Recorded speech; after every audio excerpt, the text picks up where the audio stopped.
Hello. You were supposed to give it like 5 seconds. 5 seconds of silence. You're right. Hello.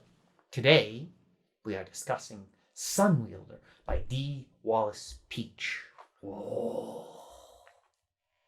It is a glorious book full of time-traveling shenanigans, warfare, and disreputability. I'm not sure about the disreputable part, but it is a book full of time travel.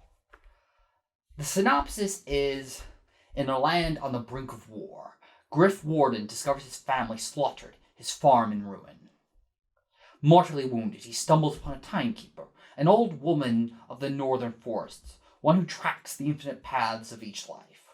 She offers him a sunwield, a medallion promising to return him to the pivotal choices that swayed his life's journey. His only condition, he must wear the bronze charm until the end. Now his story remakes itself, casting him backward into time, moments of decision and death. His old life gone, he no longer remembers the purpose of the medallion burning his chest. As he uncovers the Sunwielder's power, new choices lead him on an epic adventure through war, death, friendship, life, and love. The meat of the book comes from the war sections. It is mostly a book about conflict, and the author takes time. You were going to say something. Oh, yes, I was actually going to agree with you. I was just going to expound upon what you were saying in a more superior way. So when he says it's about war, that is accurate, but it's not the hero war like in R.A. Salvatore and the Dristud Erden series, where it's the one man fighting against an army in a very focused one sort of thing. It actually deals with the tactics and the logistics and the just terrain of the conflict, which is really enjoyable. And for people who actually enjoy that element, for people who don't, who just want the superficial action, it's a if you like Dristud Erden, you might not like this book as much. I know that's a false equivalency. Okay.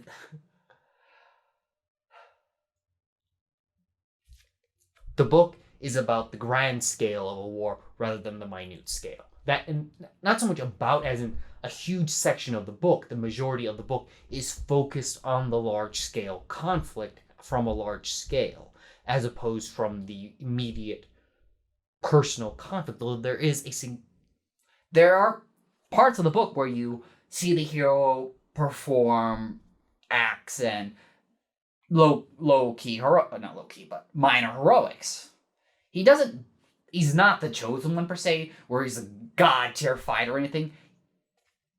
By and large, he comes across as an average, slightly superior fighter, and that's largely because he spent many, many years in training, but not in a super secret sect or anything. His grandfather was a soldier, and the soldier taught him. So he's not a superior fighter because of a designation from heaven. He's a superior fighter because he took a long time to get there. His fighting ability is largely irrelevant to the book. He's a soldier, he can fight well, and that's about as much as the book deals with it. The actual main story of the book is Griff trying to survive the war and the conflict so he can return to his family. And he does this via the Sunwield, which is what takes him back every time he dies or someone important to his desired future dies. It takes him back to the moment where the important decision was made. And while he has no memory of what's going to come, he understands that something went wrong here and that he needs to change it. And the main push of the story is him trying to survive while maintaining a sense of himself, because he's naturally a horse farmer. He's a breeder. That's what he wants to do with his life. He wants to live peacefully. But the story forces him to become a general in the war. And so he has to leave home, and one of the subtle elements of the story is him trying to balance what he wants and what his reality demands of him. Which is one of the stronger elements to the book. It's not actually my personal favorite of the element of the book, but it is a nuanced subject that the author handles well. Personally, I fluctuated on the Sunwielder. A lot of the times it struck me that the hero, this could be either a plus or a minus, right? So the Sunwielder returns Griff, and Griff never really does anything heroic in of himself. He is enabled to a massive extent by the Sunwielder. Without the Sunwielder, he would be dead 19 times over, which... Technically once, otherwise technically 23 times. So, he slowly climbs to the ranks. It's a lot of times it feels like an unearned reward because he was enabled and... Yeah, I can see that. Because there's rarely a moment where he succeeds that it was not first, what's the word, made easier, facilitated by failing there before and then coming back to it via the Sunwielder.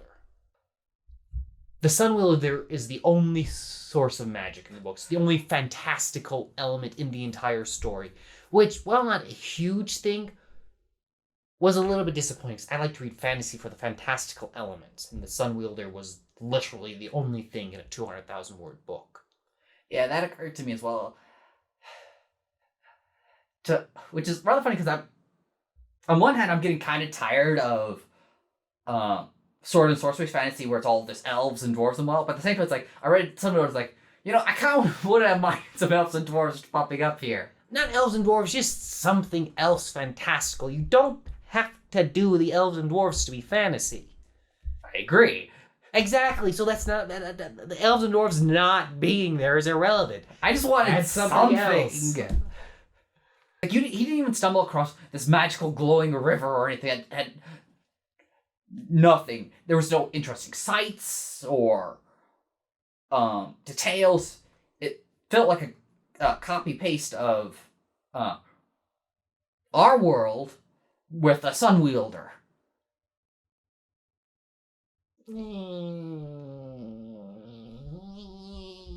Most fantasy is... It's still nice when it happens, so that even if you don't necessarily... Basically, this subject is dead and buried, and you're uninterring it for some reason. Basically, we wish there was more fantastical elements as opposed to just one time-reversing resurrection stone necklace. I'm very irritated that you're stifling my dreams. I'm practicing to become a gravedigger. Stop crushing me. First, you need a body. Second, you need to kill the body. I can procure one. I have a candidate right here. You couldn't kill me if you tried. You're already dead. I have the third eye. Yeah, I forgot about that. That does pose a bit of a conundrum. So, for me, one of the larger detriments to the book was actually the characters in of themselves. They had one character of note, and it wasn't even the main character. Griff Warden, the main character, his only character... He's aggressively everyman. So you have the main character, and then you have his love interest and his antagonist. I actually really like the antagonist, simply because through the antagonist and his petty, vengeful nature, it showed you how badly Griff was actually... I'm going to say outnumbered, but that's the wrong word. It's because there's only one guy. It's just how unbalanced the scales were in against Griff. And so whenever this antagonist came on the scene, it's like, how was he going to screw over Griff this time? And it was a sense of inevitability and just, I don't like you. And it was a really well handled character and helped provide Griff with what little individual, not little individuality, but a measure of true individuality because of his interactions with this character and his powerlessness to defend himself. And the bigotry of the character and all these other elements help to really distinguish the antagonist and through the antagonist, Griff. And a lot of times when you have these characters that are just antagonistic for no reason, they're jerks, and it's like a lot of times there's that fantasy of where you want the hero to just stand up and slug the guy, and you get, you go, oh yeah, catharsis. Griff does that, and then he immediately dies, and it's repeatedly. and then it's like, oh, that's why heroes don't do that typically, which is really enjoyable. To me, it's my favorite part of the book, just this one character, and how brutally he murdered Griff continuously. That was probably my favorite element of the story as well, up until the conclusion of it, which I found underwhelming. They fought alone in the woods, no one was there, and the guy just died, and that was the end of it, and it was entirely bereft of emotional payoff, or comeuppance, or anything of the sort. It just happened. Griff moved on. I'm kind of disappointed in that. Less because of the lack of emotional payoff, but because the author actually seeded something that I was really interested in seeing how it turned out. Because she never did answer that question, did she? Right, because from the start of the book, this antagonist has it out for Griff. You never figure out why. But about 3/4 through the book, Griff actually comes up and says, "Why do you hate me?" And the guy says, and he starts listing off all these things that Griff has done to him. And But there are things that happened in the previous Sunwielder lives that Griff himself has no memory of. Which the antagonist should not remember himself. So the antagonist himself is confused by the fact that I have all these memories of you doing things to me, and I hate you for it, but they didn't really happen, according to his memory. So it raises questions of what exactly is going on here. And then it just completely disappears. That question is never resolved. You never really figure out why the antagonist hates Griff. Or how he can remember it, because he hated him before, but... So that's kind of why I'm disappointed in the ending of their conflict.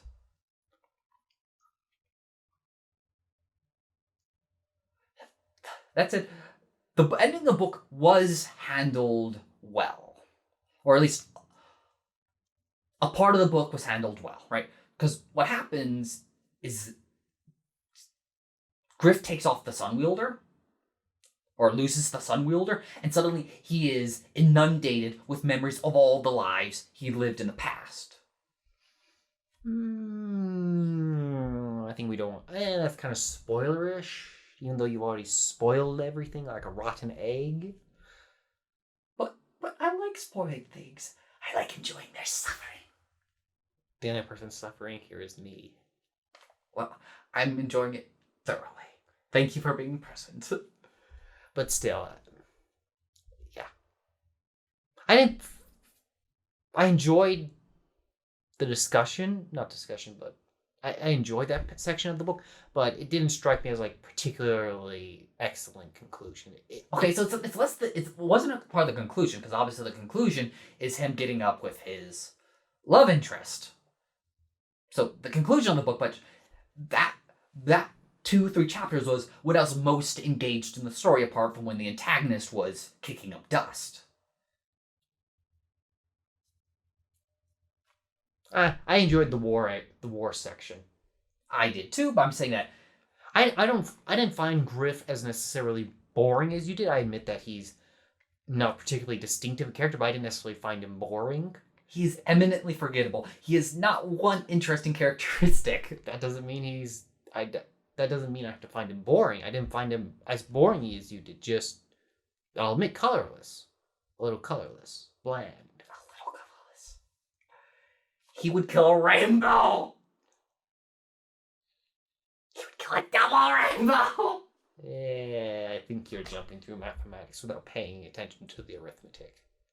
I flaunt the laws of arithmetic. You flaunt a lot of things.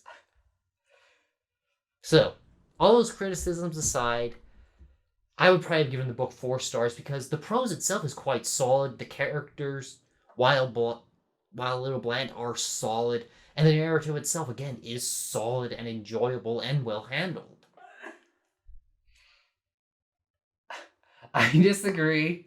With the characters, I find all the characters thoroughly bland apart from the antagonist. I agree that the writing is adequate to better than adequate. The narrative, once again, strong, though it is hampered by the fact that it feels like he doesn't really earn his medals without a supreme amount of help. So yeah, I'm gonna give it 3 stars. Bit of a low rating, but there you have it. I think I'm gonna be the intensely villainous critic of this here vlog. Or I tremble to think about you will review the next book. toodaloos, Minions. fairly well, our future friends.